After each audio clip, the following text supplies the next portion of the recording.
We've all seen those beautiful, elaborate cakes at a family member's wedding or birthday party.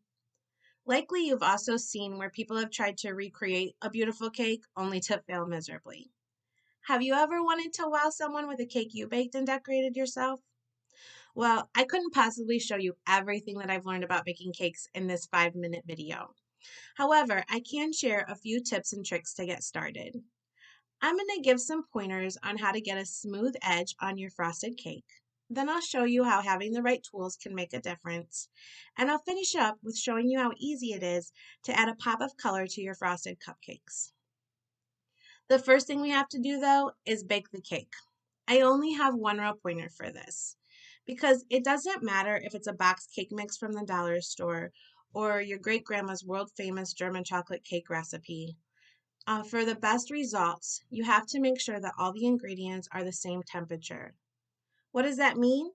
Well, you're going to want to pull those eggs out of the fridge at least an hour before you start baking. Better Homes and Gardens says that this helps to ensure that all the ingredients mix well. What I know is that it makes a cake taste and look good. And then once it comes to decorating that delicious cake, you're going to have to be patient. A cake covered in a smooth frosting can take a few coats. So once the cake is cooled out of the oven, I usually chill the cake in the refrigerator for about 30 minutes before I add a crumb coat. A crumb coat is a thin layer of frosting that goes around your cake to seal in all of the crumbs so they don't mix in with the outer layers of frosting. Once you've coated your cake in a crumb coat, you're going to want to refrigerate it for about 30 minutes before you add another coat of frosting. After the second coat of frosting, your cake is going to be covered. It should look pretty good, but it might not be as smooth as you would like it to be. So that's where having the right tool can make a difference. So using a spatula like this with a sharp edge helps to ensure that the frosting is spread evenly on the top and around the sides of your cake. If after using a spatula like this, you're still struggling, you can take 1 cup of frosting and thin it down with 3 tablespoons of water. Using that thinner frosting, you can use the same spatula to spread that thin frosting into the gaps or divots that you see, ensuring a smooth finish on your cake. You'll want to make sure that you refrigerate the cake in between each frosting layer. So just like having that right spatula to smooth the frosting on your cake, having the right tools to decorate your cake can make all of the difference. What tools am I talking about? Well, it's these metal decorating tips right here. If you've ever tried to pipe on a fluffy spiral to a cupcake, only for it to end up to be a flat, twisty mess, you're going to understand why this tip right here is one of my favorites. It is a Wilton 1M. So Wilton codes all of their frosting tips so that to ensure that you get the exact one that you need. With this tip, you can make a plain cupcake look amazing, and I'm going to show you how.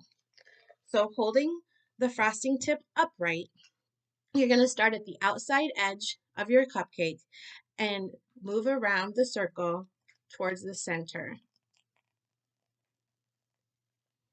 making a pretty swirl on your cupcake. Using that same tip, you can hold it at a 30-degree angle and start at the center of your cupcake and moving outward in a circular pattern creates a rose. So what if you want to take that swirl or rose up a notch by adding a highlight of color? This is actually pretty easy to do. So you're going to start with that highlight color and you're going to take a teaspoon of it and swipe it onto the inside of your frosting bag before adding your base color. So in this bag, you'll notice that my highlight is white and then my base color is that purple. You're going to squeeze the frosting out until you see both colors at the tip of the bag. And then using that same pattern of swirl, you can add a highlight of color to your cupcake. So like I said at the beginning, I couldn't possibly tell you everything that I've learned about decorating cakes in this 5-minute video. But what I have shared about being patient, using the right tools, and getting creative with color are tips that have helped me to develop my skills and create beautiful wedding cakes.